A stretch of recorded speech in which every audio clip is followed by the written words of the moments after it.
ఆనాడు ఇందిరాగాంధీని అమ్మ అన్నారు మొదటి తరంలో. రెండో తరంలో ఎన్టీఆర్ ను అన్నా అన్నారు. ఈ రోజు నన్ను మీరు ముఖ్యమంత్రి, నేను మీ కుటుంబంలో సభ్యుణ్ణి. కేసీఆర్ సార్ మీరు మళ్ళా రావాలి సార్. రాకపోతే తెలంగాణ అమ్మకడింటారు సార్.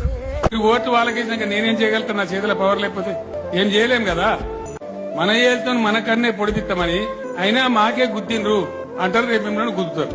అభివృద్ధి అనే పేరుతో ప్రకృతిని నాశనం చేస్తున్నారు. ఒకటి కాదు, రెండు కాదు, 400 ఎకరాల భూమిలో 734 రకాల వృక్ష జాతులు, 100 సంవత్సరాల నాటి లక్షల చెట్లు ఈ రోజు నాశనమైపోతున్నాయి. వాటిని నమ్ముకుని బ్రతుకుతున్న 220 రకాల పక్షి జాతులు, జింకలు, తాబేళ్లు, ఇలా ఎన్నో జీవులు అనాథలవుతున్నాయి, ప్రాణాలను కోల్పోతున్నాయి. పాపం ఆ మూగజీవులు ఎన్నో దశాబ్దాలుగా వాటి కుటుంబాలతో అక్కడే నివాసం ఉంటున్నాయి. ఈ రోజు వాటి కళ్ళ ముందే వాటి ఇళ్లను నాశనం చేస్తుంటే ఏమీ చెయ్యలేక నిస్సహాయ స్థితిలో ఆర్తనాదాలు పెడుతున్నాయి. ఇప్పుడు ఆ మూగజీవులు ఘోష పెడుతున్నాయి, తమ గూడు ఎక్కడా, తమ భవిష్యత్తు ఎక్కడా అని. మాట్లాడలేని ఆ మూగజీవులకు మన గలం బలం కావాలి. వాటి ఇంటిని తిరిగి రక్షించాలి. ఇక్కడ కూల్చివేస్తున్న ఒక్కొక్క చెట్టు 100 మంది శ్వాసను నిలిపివేస్తుంది. ఇక్కడ నివసించే వేలాది జీవులను నిరాశ్రయులను చేస్తుంది. ఇప్పుడు కూల్చివేస్తున్న ఈ అడవి మూగజీవుల అంత్యక్రియల వేదికగా మారకముందే మేల్కొండి, తిరిగి దీనిపై స్పందించండి. ఈ ప్రకృతి నాశనం భవిష్యత్తులో మానవ మనుగడకు ప్రమాదంగా మారబోతుంది. ఆ మూగజీవుల ఉసురు తప్పకుండా తగులుతుంది.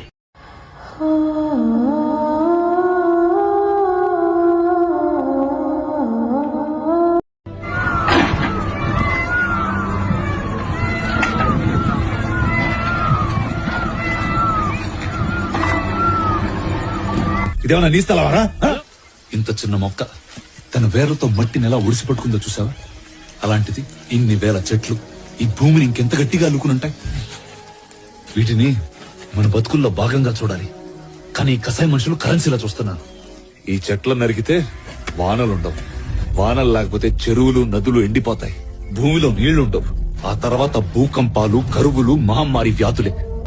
ఒక్క చుక్క నీటి కోసం హత్య. మనుషులు మనసులు చంపేసే రాతలు రాసి మీ ఇంట్లో బియ్యం కొనుక్కుంటే ఆ బియ్యం మీ ఒంటికి మంచిది కాదు.